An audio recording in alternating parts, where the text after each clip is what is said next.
Deep inside a German forest, 12 empty pedestals line the walls of a secret crypt. They were built inside a triangular castle by some of the most powerful men in the Third Reich. This was not a bunker or a war room. It was intended to be an altar, where some SS leaders would perform rituals they believed could alter the course of history itself. We have been taught that the Second World War was a conflict of armies and economics. But what if the history we know is incomplete? What if a key driver of the war was an occult order, and the Holocaust wasn't just a genocide, but in their minds, a ritual human sacrifice on a scale the world has never seen? The story begins in the ashes of World War I. Germany, humiliated by the Treaty of Versailles and crippled by economic depression, was a nation desperate for a savior. In the beer halls of Munich, a shadowy organization known as the Thule Society began to meet. Formed in 1918 by Rudolf von Sabotendorf, it was a cocktail of ultranationalist politics and esoteric mysticism. Its members, including future high-ranking Nazis like Rudolf Hess and Dietrich Eckart, were obsessed with Ariosophy, the belief in a pure, ancient Aryan race that originated from a mythical land called Thule, the supposed lost capital of Hyperborea. They believed this master race held the key to supernatural powers, and that modern Germans were their direct descendants, destined to reclaim their birthright.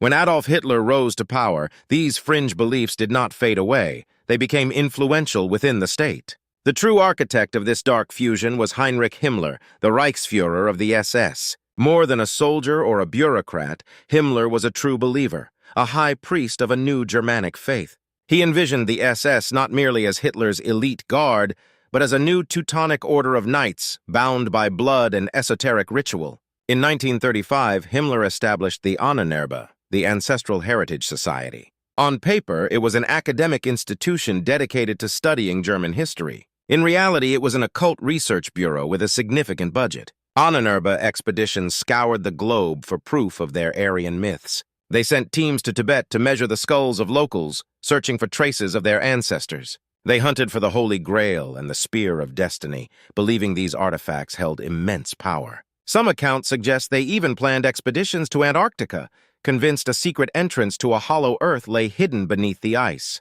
This was not science. It was a state-sponsored quest for magic. The spiritual heart of this new religion needed a cathedral.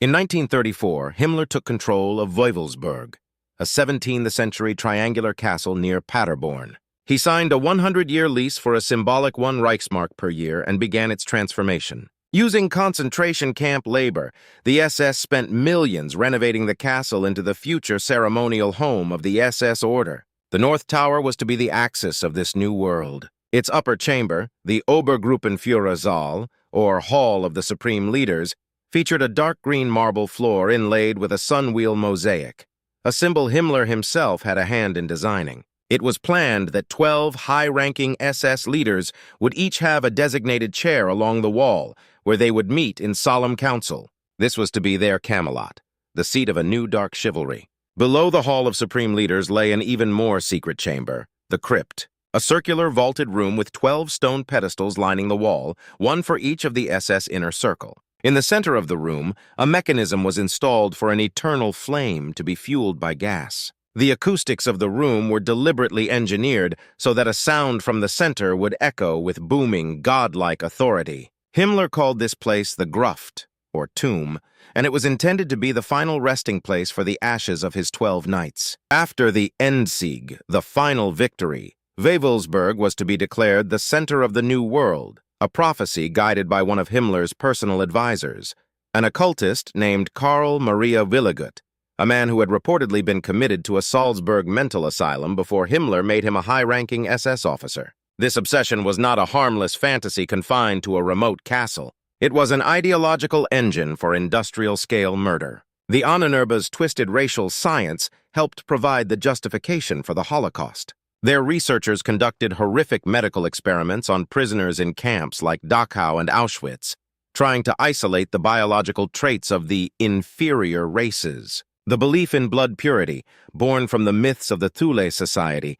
demanded the extermination of anyone deemed an Untermensch, Jews, Slavs, Romani, and others. The quest for a mythical Aryan past led directly to the gas chambers. The cold, ritualistic evil being planned in the Wewelsburg crypt and the methodical, bureaucratic evil of the death camps were not separate things. They were two expressions of the same dark faith, a faith that, in their view, required the purification of the world through fire and blood to make way for its 1,000-year reign. The question was never just asterisk how asterisk the Nazis came to power, but asterisk why asterisk their ideology was so uniquely monstrous.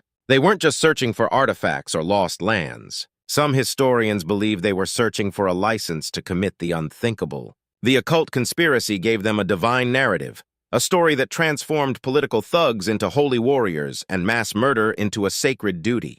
It allowed them to believe they were not criminals, but agents of destiny, restoring what they saw as a cosmic balance. The Thule Society and the Ahnenerbe didn't just provide the swastika.